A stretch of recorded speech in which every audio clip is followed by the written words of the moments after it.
পূর্বপুরুষ ইব্রাহিম আলাইহি দুই পুত্র ছিলেন, ইসমাইল ও ইসহাক।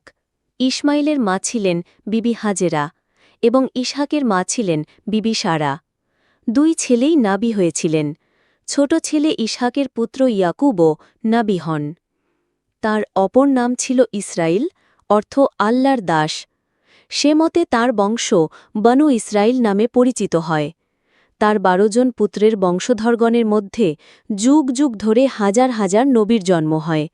ইউসুফ, মুসা, হারুন, দাউদ, সুলাইমান ও ঈসা আলাইহিমুসসালাম ছিলেন এই বংশের সেরা নবী ও রাসূল।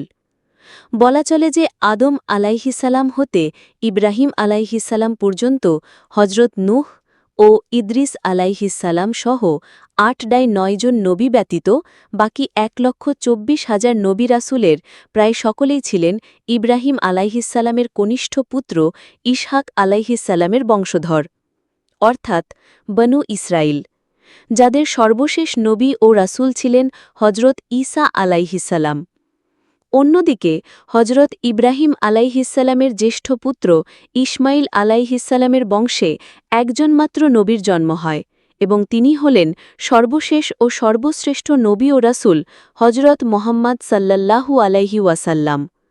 ফলে আদম আলাইহিসাল্লাম যেমন ছিলেন মানবজাতির আদি পিতা, নূহ আলাইহিসাল্লাম ছিলেন মানবজাতির দ্বিতীয় পিতা, তেমনি ইব্রাহিম আলাইহিসাল্লাম ছিলেন তার পরবর্তী সকল নবীর পিতা এবং তাদের অনুসারী উম্মতে মুসলিমার পিতা। হজ ২২:৭৮। ইব্রাহিম আলাইহিসাল্লাম আল্লাহর হুকুমে বিতিয়া স্ত্রী হাজেরা ও তার পুত্র ইসমাইলকে মক্কায় রেখে আসেন ও মাঝে মধ্যে গিয়ে তাদের খোঁজ খবর নিতেন। তারা সেখানেই আমৃত্যু বসবাস করেন।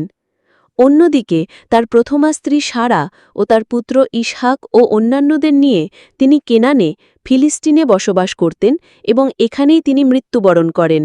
এভাবে ইব্রাহিম আলাইহিসাল্লামের দুই পুত্রের মাধ্যমে মক্কা ও শাম ফিলিস্তিন দুই অঞ্চলে তৌহিদের প্রচার ও প্রসার ঘটে। কুরআনে বর্ণিত ২৫ জন নবীর মধ্যে আদম, নূহ, ইদ্রিস বা মুহাম্মদ বাদে বাকি ২১ জন নবী ছিলেন বনু ইসরাইল এবং একমাত্র মোহাম্মদ হলেন বনু ইসমাইল। বলা চলে যে এই বৈমাত্রেয় পার্থক্য উম্মতে মোহাম্মদীর বিরুদ্ধে ইহুদি নাসারাদের স্থায়ী বিদ্বেষের অন্যতম প্রধান কারণ ছিল। সেজন্য তারা চিনতে পেরেও এবং তাদের কিতাবের শেষ নবীর নাম, পরিচয় ও তার আগমনের কথা লিখিত থাকা সত্ত্বেও তারা তাকে মানেনি। বাকারা ২/১৪৬, আনাম ৬/২০, আরাফ ৭/১৫৭।